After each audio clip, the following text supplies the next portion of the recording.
नमस्कार। क्या हाल चाल है? सब ठीक है? बहुत बढ़िया, बहुत बढ़िया। अपना और अपने को ख्याल रखो। जब टाइम मिले तो वीडियो देखो। देसी देख, बिगर ब्रेक, बड़े लाग लपेट, बिल्कुल देसी अंदाज। देसी अंदाज। हमारे साथ मौजूद है प्रोफेसर अरुणेश यादव, और परिचय के मोहताज तो ही ना, क्योंकि दिन रात आप इनको सोशल मीडिया पर देखते रहो। बड़ी मुखरता से अपनी बात को रखें, कतई बेबाकी थे, बिल्कुल बेबाकी थे। जो भी कहनी है वो कहनी है, चाहे सही हो चाहे थोड़ी बहुत गलत भी हो, लेकिन कह दी। हमारे साथ मौजूद है और बड़ी बेबाकी से ही जवाब चाहेंगे कि बड़ी बेबाकी से जवाब दे। तो सबसे पहला सवाल, सबसे पहले तो स्वागत है आप जी। बहुत बहुत धन्यवाद। आपके दर्शकों का भी बहुत बहुत स्वागत है। सबसे पहले तो अब राहुल गांधी जी तो दूसरी यात्रा शुरू कर रहे हैं, अच्छी बात है, करनी पड़ेगी। और कछु चारों भी ना, जनता ते सीधो जब तक रूबरू ना होगी जब तक कछु ना है सके, सड़क पे उतरना पड़ेगा, सड़क पे उतरना ही पड़ेगा। अब सवाल ये है कि अब राहुल जी तो चल दिए यात्रा में, वो इंडिया गठबंधन अभी तितर बितर है, इंगे ते उंगे है। बसपा सुप्रीमो को लेने की बात चल रही है। आप पहले भी कह चुके हो कि बसपा सुप्रीमो से हमारी बात चल रही है, बीएसपी में पूरी अंदर तक बात चल रही है और लगभग फाइनल है। तो अब स्थिति कहां तक पहुंची है ये तो बताओ। बाकी जब कोई बात आवे तो आप सीधे कहने लगो कि साहब बाबा साहब को संविधान खतरा में है, मान्यवर काशीराम साहब के विचार खतरा में है। जब सब कुछ खतरा में तो अब देर काय बात की है, क्यों देर कर रहे हो? पहली बात तो आप ये देख लो कि इस संसद के जो शीतकालीन सत्र है, देश के इतिहास में पहली बार हुआ, 76 साल में पहली बार ऐसा हुआ कि 143 सांसद जो है संसद से बाहर फेंक दिए गए। क्यों फेंके गए? क्योंकि इन्हें चोरी से तमाम कानून जो है वो पारित कराने थे, तमाम विधेयक। उनमें से कई विधेयक तो ऐसे विधेयक आ गए हैं, मैं आपको बताऊंगा तो आप लोग ये कहोगे कि ये क्या कर दिया, मतलब गला ही काट दिया लोगों का। अब वो सब धीरे धीरे आ जाएंगे आपके सामने। और कुछ विधेयक जो है वो बजट सत्र में आने वाले हैं। और ये मान के चलो कि लोकशाही पूरी तरह से खत्म हो जाएगी। यहां तक बात चल रही है तो संविधान को भी बदल देंगे, आरक्षण वारक्षण सब खत्म, सरकारी नौकरी सब खत्म, सब ठेके पे, पूरा देश ही ठेके पे चलेगा। डरा रहे हो हमारे दर्शक? नहीं, मैं हकीकत बता रहा हूं, पूरा देश ठेके पे चलेगा। एक सरकारी नौकरी नहीं छोड़ेंगे। बहुत बड़ी बात कह रहे हो। मैं ये कह रहा हूं कि पूरा देश ठेके पे चलेगा, ठेके पे सारी नौकरियां होंगी। जितनी सरकारी नौकरी है ये सब खत्म करने वाले हैं। आप बताओ, 6 साल हो गए, फौज में कोई भर्ती हुई, अग्निवीर हो रही है, 4 साल के लिए रख रहे हैं उसको।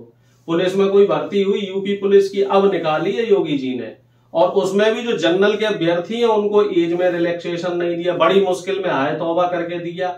अब ये बताओ कि जनवरी में ये भर्तियां निकलेंगी, फिर उसके बाद कब उनकी परीक्षा होगी, जब तक एग्जाम वो आ लेंगे, चुनाव आ लेंगे। तो ये भी एक जुमला है। रेलवे में 3 लाख से पद ज्यादा खाली है, उस पर भी सरकार बात नहीं कर रही। ये नौकरी की बात तो होती रहेगी, आप तो आगे बात करोगे, संविधान खत्म की बात कर रहे हो। संविधान तो खत्म है ही साहब। आप ये बताओ, 10 साल में नौकरी कहां दी इन्होंने? किसानों को एमएसपी नहीं दी इन्होंने। जो पिछड़ों के, दलितों के पद खाली थे वो पद नहीं भर रही है।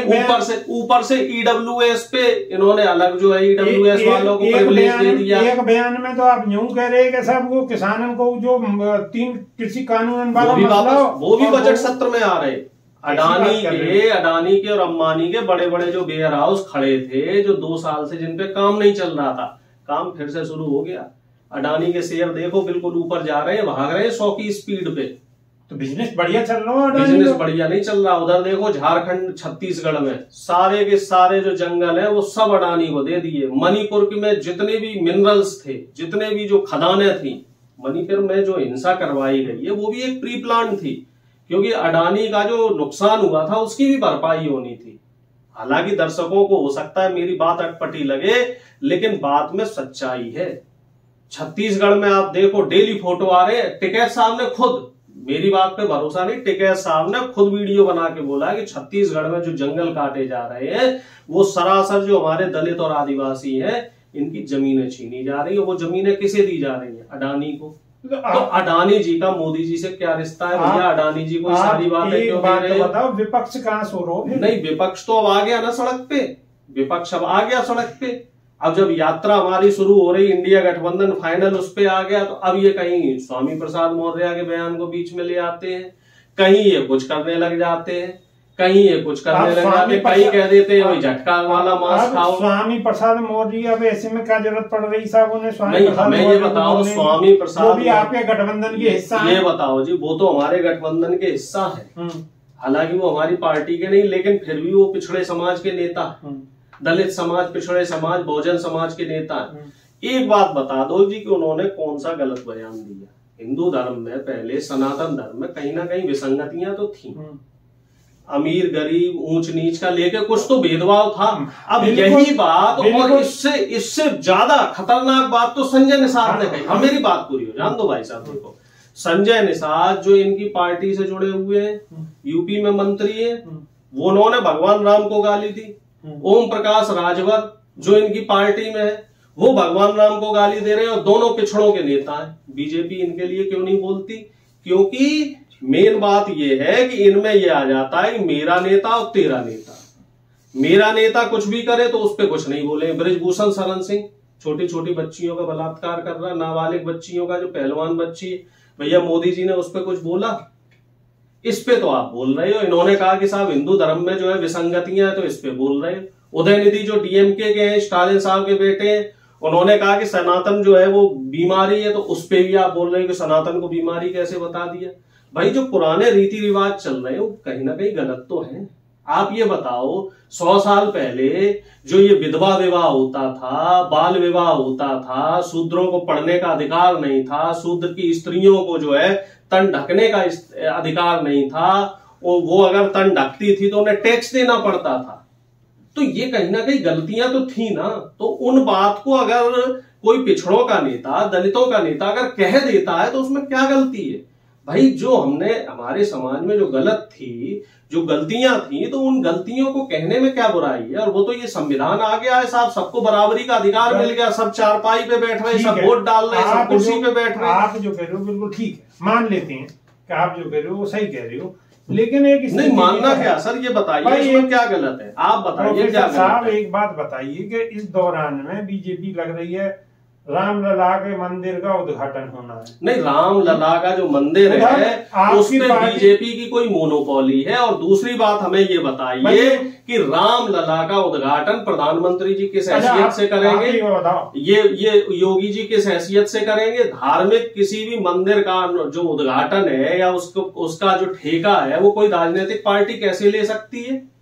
ये तो सुप्रीम कोर्ट ने जब परमिशन दी तभी तो हुआ। और अगर इसका उद्घाटन करना है, कांग्रेस इसका विरोध कर रही है, हम तो कर ही रहे हैं। और अगर इसका उद्घाटन करना है तो द्रौपदी मुर्मू करें, या फिर जो तमाम जो ऋषि मुनि है हमारे देश के, वो लोग करें, साधु सन्यासी लोग करें।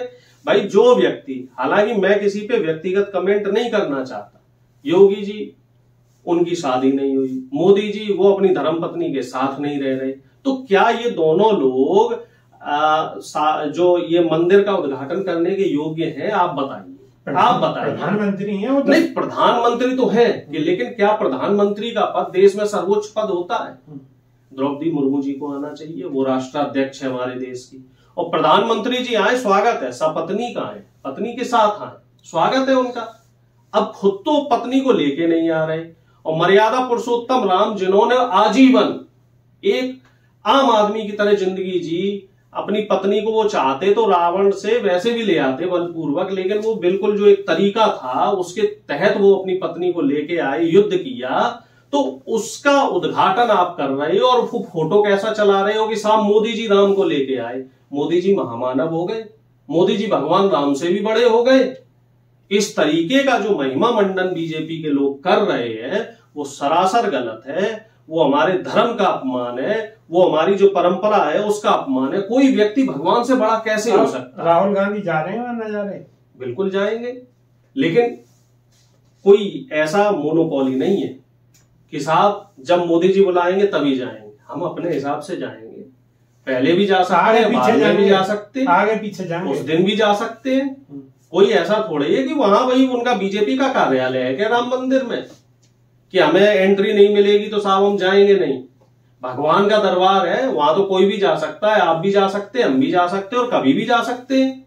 बस भगवान का जब बुलावा आ जाएगा तब पहुंच जाएंगे साहब। तो पहले ही पहुंच। और दूसरी बात हमें ये बताओ कि अयोध्या के लिए तो ट्रेनें चला दी, कोरोना में ट्रेनें बंद कर दी।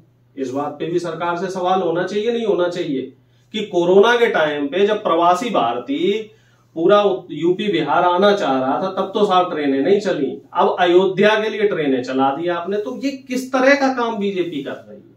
ये एक इवेंट मैनेजमेंट नहीं बनाया जा रहा तो क्या बनाया जा रहा है? अरे श्रद्धा से आदमी जिसको आना होगा वो आएगा। फिर तो आप यूं भी कहोगे जी अब कोरोना के केस आने लगे हैं, फिर यह भी आप तो चुनाव आ रहा है तो कोरोना आ रहा। 2022 में देखो उत्तर प्रदेश चुनाव में सपा की पूरी लहर थी, लेकिन कोरोना आ गया, वो चुनाव में मामला गड़बड़, राजनीति से जोड़ रहे हो। अब फिर से चुनाव आ रहा है, राहुल गांधी की यात्रा हो रही, इंडिया गठबंधन उस यात्रा में साथ में चलेगा, तो जी कोरोना आ रहा, कोई नया वेरिएंट निकाल दिया कोरोना का। छतरी दिख रही है, कोई बात ना, चलन दे। सब हमारे जितने भी दर्शक हैं सब माले में, हम बहुत छोटे से आदमी, कोई दिक्कत ना, चलन दे। तो प्रोफेसर साहब एक बात और बताओ, अब मेन काम की बात पे आओ। मेन बात ये है कि अब बसपा सुप्रीमो मायावती के पास आपकी खबर पहुंच गई, वो कब आ रही हैं? औपचारिक रूप से कब घोषणा है? औपचारिक रूप से जिस दिन चुनाव की घोषणा हो जाएगी उसी दिन बहन जी के आने की घोषणा हो जाएगी। पक्की बात है। बहन जी सारे पत्ते पहले नहीं खोलेंगे और हम भी सारे पत्ते पहले नहीं खोलेंगे, क्योंकि हम भी जो है अपना एक ट्रम्प का जो कार्ड है वो छुपा के रखेंगे। क्योंकि सारे पत्ते पहले खोल दिए तो बीजेपी वाले, ये भाई साहब नीच है, कमीन लोग हैं, ये लोग बड़े छली और पापी और पाखंडी लोग हैं, ये कोई नया सिगूफा छोड़ सके। तो इसलिए हमने जो बहन जी वाला एक कार्ड है वो हमने छुपा के रखा है, बिल्कुल छुपा के रखा है, और बिल्कुल सही समय आने पे वो कार्ड खुलेगा। अच्छा जी, हाँ जी। लेकिन ये बात श्योर है कि बहन जी इंडिया गठबंधन में आएंगे। प्रधानमंत्री पद की दावेदार भी निश्चित तौर पे इस बार जो भी प्रधानमंत्री बनेगा वो बहुजन होगा, दलित या पिछड़े में से ही होगा। और मेरे हिसाब से बहन जी वो अगर चाहती है तो उस पे बात हो जाएगी। हालांकि ये तो जो सब चाहते तो कौन जो भाई ये बताओ, उत्तर प्रदेश जैसे बड़े राज्य की एक बात मुख्यमंत्री रह चुके हैं, उन्हें तजुर्बा है, उन्हें शासन प्रशासन में तजुर्बा है। जब जनता वोट देगी जब तो वो प्रधानमंत्री बनेंगे। अब पिछली बार की तरह गड़बड़ कर दिया तो 2019 में क्या हुआ? सपा बसपा का गठबंधन हुआ, जनता ने वोट ही नहीं दिया, प्रधानमंत्री तो पिछली बार ही बन जाती। पिछली बार वोट देते, 80 सीटों पे लड़े थे, 80 सीटें अगर गठबंधन की आ जाती तो बहन जी कौन रोक लेता प्रधानमंत्री बनने से? तो ये तो आप अपने दर्शकों से कहो कि बहन जी को दगादग वोट दें। अब आप सुन लो, और इंडिया गठबंधन को दगादग वोट दें, जब ही मामला बनेगा, ऐसे नहीं बनने का। पहले तो बहन जी को शामिल करवाओ ना, शामिल तो हो जाएंगी बस। ये बात आप लिख लीजिए, शामिल वो हो जाएंगी। और उसके बाद जब गठबंधन को बढ़िया वोट मिलेंगे, क्योंकि गोदी मीडिया तो सर्वे यूं दिखा रहा है कि बीजेपी की 350 सीटें आ रही, विपक्ष की तो सीटें ही नहीं दिखा रहा, 0 बटे सन्नाटा दिखा रहा। कह रहा हिंदी बेल्ट जो है वो पूरी साफ हो रही, यूपी बिहार एमपी राजस्थान ये पूरा साफ बता रहे हैं। चलो बहुत अच्छी बात है। तो ये है हमारे साथ प्रोफेसर अनुरेश जी। यादव जी ने बड़ी बेबाकी से बात रखी, और देखो कोई बात अंदर नहीं रखी, सही गलत ये फैसला तो आपके हाथ में, आप समझोगे, कमेंट के माध्यम से बताओगे। लेकिन प्रोफेसर साहब ने बिल्कुल अपनी बात निर्भीकता से कही है। वीडियो अगर अच्छी लग रही है, इंटरव्यू अगर अच्छा लग रहा है, और छोटा सा देसी जुगाड़ अगर अच्छा लग रहा हो तो लाइक शेयर और सब्सक्राइब रुकना नहीं चाहिए, बस लगातार ठोकते रहो, दूसरे के फोन में घुसा दो। दोबारा बहुत जल्दी मुलाकात होगी, जब तक के नहीं देसी ब्रेक, बिगर ब्रेक, बगल लाग लपेट, बिल्कुल देसी अंदाज में। बहुत बहुत धन्यवाद, नमस्कार।